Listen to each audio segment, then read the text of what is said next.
Hello everyone, I hope you're having a good day. So in today's video I'm going to be making egg custard tarts. So this is a recipe I've wanted to make for quite a while now, but I've never gotten around to doing it.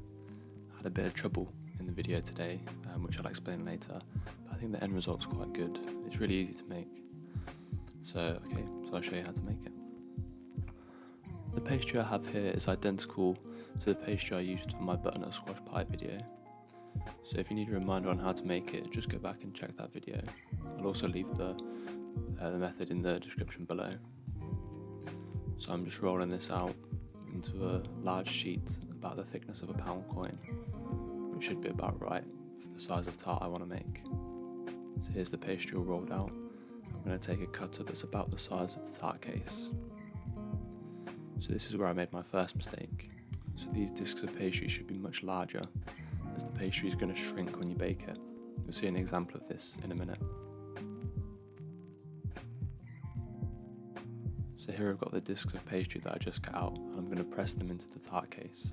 You're going to make sure that you press it deep into the corners so you get the proper shape when it bakes. But here, because the circles are so small, they don't come over the lip of the tart case. You can see it there.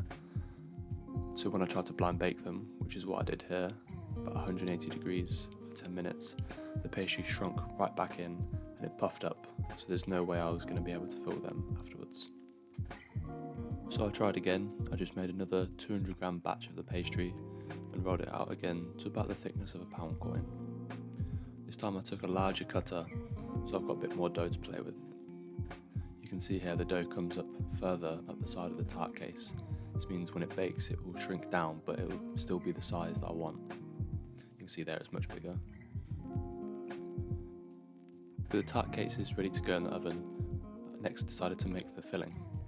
So for this you're going to need 50 grams of caster sugar, 2 medium-sized eggs. We're just going to beat these together into a smooth mixture.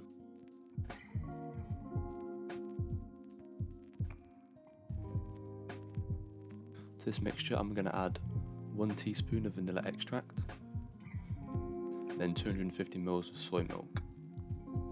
Then just whisk that to combine. Really easy, super simple. Oh, and 1/4 teaspoon of salt. I then filled each pastry case with this mixture, making sure to leave a little gap at the top. This just makes it easier to move around, because when they're quite full the batter can slosh over the edge. And also when they're baking it allows them to rise a little bit and not overflow. I then put these in the oven at 180 degrees for 40 minutes. So here's what they look like after they've been in the oven. This one in the bottom right kind of exploded, but it's okay, they've got a nice caramelisation on top.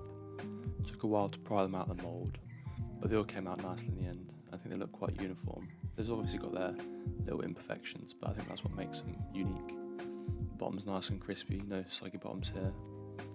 And in a second I'll show you that when I cut through it, the inside is set perfectly. So there's the final shot. We've got a nice crispy pastry on the outside and a smooth set custard in the middle. And I sprinkled a little bit of nutmeg over the top, which I think makes it a little bit more fancy.